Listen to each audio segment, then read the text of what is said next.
In this lecture, we will talk about the passwd file. The etc passwd file contains important user login info. Each line contains info for each user account. There are 7 fields on each line separated by a colon. This is an example of when a user gets created. This is how it looks like.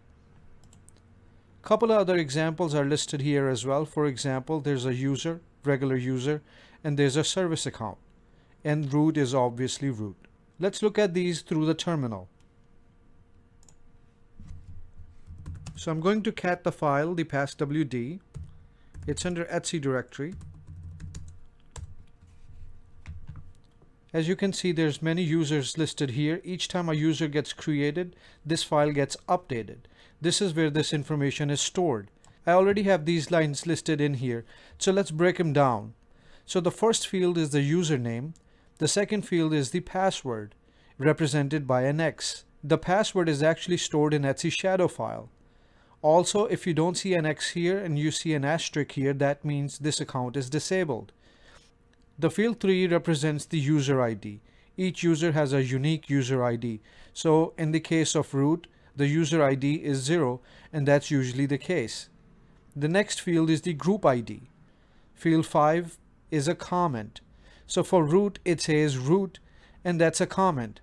You can add whatever comment you want. For example, if you create a user, for example, the username is John Doe, the user ID may be J Doe, but the user comment may say the full username, for example, John Doe. You can also leave this field empty. So in case of user 1, there is no comment, so there's nothing in that field. Next one is user's home directory. That's the field 6.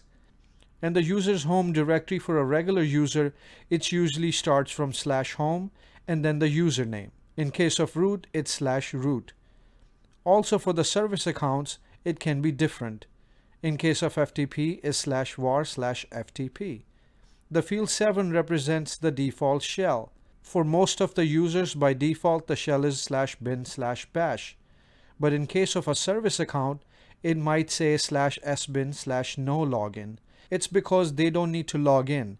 When you see a sbin and no login, that means that user ID does not need to log on to the system. It's used for some other purpose.